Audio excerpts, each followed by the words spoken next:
Hello Mythic Europeans, welcome to the Ars Magica vlog. This is a propaganda, I should have looked up how that's pronounced, video to be used by Ars Magica players to convince their friends who have played other role-playing games but haven't yet tried Ars Magica to give it a go. Today we'll be discussing castles. Let's start by looking at how groups are structured in the stories for most role-playing games. Most role-playing games have an ethos for the characters in their stories. In Pendragon, for example, you all play knights who serve the same lord, and because you intermarry each other's sisters as the campaign goes along, eventually your family trees intertwine, and you're playing the aristocracy of a large chunk of Arthurian Britain. In Dungeons & Dragons, I know that this is a very general statement, please don't flame me in the comments, your characters tend to have skills that fit together, so that you form a single team, and your team tend to be travelling adventurers. I know those are generalisations, but when I'm describing Ars Magica, similarly I'm going to have to make generalisations. In the vanilla setting, your characters are the leaders of a community. Now, when I say that your characters are the leaders of a community, each player has more than one character. Most players have at least two. Their mage, who is a member of the group who are the political leaders of the community, and a companion who is anyone else that it's interesting to tell stories about and whose actions can have a decisive effect on their community's life. It doesn't matter so much what the character's powers are, as what the character's ability to affect the narrative is. For example, a character who's a beggar may not have a great deal of wealth or power or influence or combat skill, but in, say, a story like Oliver Twist, Dodger, who is a beggar, has a vast ability to manipulate the way that the story progresses, and so he'd be suitable as a companion. In addition to the mages and companions, there are a group of characters called the grogs, and grogs are played communally. That is, you pick up and use a grog whenever it's suitable for that grog to be used. No one gets particularly attached to the grogs because they are mostly military characters and they do die quite a lot. Grogs originally, if we can believe earlier versions of the game, were based on Shakespearean characters like the military characters in Henry V. Henry V is the young prince, and he's off invading France and marrying princesses and making stirring speeches and reworking the shape of the world. Undercutting that are 3 or 4 humorous characters who rollick around and get put to death for thievery and are racially intolerant to each other and then get humiliated by the people who they've been bullying on racial grounds. These characters would be grogs. In Ars Magica, the grogs mean that whenever there's a scene, even if your main characters, the mage and the companion, aren't present, you have an effect on the scene. You have someone who you can play for that scene. If a grog becomes well loved enough and experienced enough and able to modify the story enough, you'll redesign him as a companion. In Ars Magica, to make sure that the mages, who are the most powerful characters, don't dominate each story, the experience point system has been made somewhat different to most role-playing games. In Pendragon, you get experience checks for using an ability in a dangerous situation during that year. In Dungeons & Dragons, you gain experience basically by killing stuff and stealing its loot. In Ars Magica, you get experience for not being on the adventure. That is, a mage who takes a lot of time out of his laboratory to adventure, to do other things, is not developing his powers at the same rate as his age mates. Now, there are a lot of mages who just do this. They learn the spells they want to learn, they develop the powers they want to develop, and then they have some other great goal that they would like to progress. They'd like to hand Constantinople back to the Emperor of the Greeks. They'd like to build a new island for themselves in the North Sea. They'd like to discover the innermost secrets of Canaanite language. They want to be able to restore life to the dead, or to heal people easily, because that's one of the flaws in Hermetic magic compared to other magic systems. Healing's a bit tricky and expensive. So those characters are free to adventure and do whatever they wish, but if they're wanting to gain a great deal of more experience, they have to not adventure, which leaves most of the adventuring in the hands of their companions. Companions are non-magical characters or slightly magical characters who act as the ambassadors for mages to the rest of the world. In part, this is important because in Ars Magica, mages are slightly creepy. Dogs bark at them, horses won't carry them and shy when they come near, and people who are around most mages, and you can exclude your character from this if you wish, most mages feel distrust, unease. In addition to these three sorts of characters, there is another sort of character, and that's your home.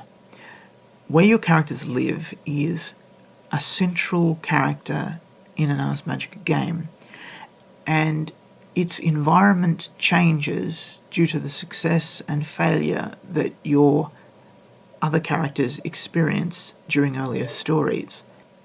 Some of the changes are just purely physical and act as reminders of good stories at a later time. So your characters are defending their castle against a horde of goblins or something, and you're standing behind the stone walls and you think, when we started this game, our characters had wooden walls, because most castles in England are made out of wood, but we defeated that very knight and we took his treasure and we did the ritual so that his gold didn't turn back into autumn leaves at sunrise, and after that we spent the money to get these stone walls. And so the physical structure of the Covenant reminds you of excellent stories that you've told in the past. Some players deliberately play this up. Their mages keep trophy rooms and they have descriptions of the trophy rooms, or the laboratories, which are the personal suites of their mages, contain mementos. And so whenever the characters are engaged in scenes in those places, you have callbacks to excellent stories that you've previously told. So an Ars Magica game, because mages are deliberately moved off centre stage by the experience system, tends to involve a single mage and a group of companions and some grogs dealing with the situational story. I tend to think of Ars Magica games as a little bit like television shows that are based around a single location, like Stars Hollow, or the name of the village in Hamish and Macbeth, which has escaped my memory for the moment, or Deep Space Nine. The characters who are there deal with the problems that either come to their home, or which allow them to extend the influence of their home, or allow them to reach their own personal, non-communal goals.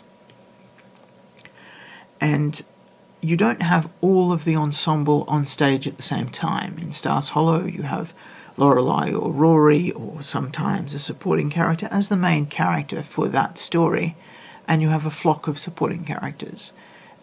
In Deep Space Nine, sometimes you'll have the whole bridge crew, but most of the time you won't have the whole bridge crew. You'll be dealing with one individual who's dealing with a particular problem assorted by various red shirts. Some people take a little while to adjust to this idea of ensemble-style play. They're used to the idea that their way of judging whether they're being successful in the role-playing game is whether their character is racking up experience points, and that's not how Ars Magica works. Many people do like their mages to become more and more powerful as their characters age. Other people like to play their mages with a greater or lesser level of involvement, using them perhaps in one story in 4, and once they reach a certain point where they're no longer struggling against the challenges that the group are facing, they like to put their mage into a sort of semi-retirement, or even a complete retirement, and use their apprentice or some other younger magician for whom the risks that the Covenant are facing, which as a group they've agreed to when they're structuring their saga, are more challenging and more interesting. Another point that I'd like to bring up about where your characters live, and I'll call them castles because most of them are. There are exceptions. There are some groups of mages who travel about on ships or in merchant caravans, or who live in caves or what have you, but Thinking about castles, in other games, a castle is something that you aspire to.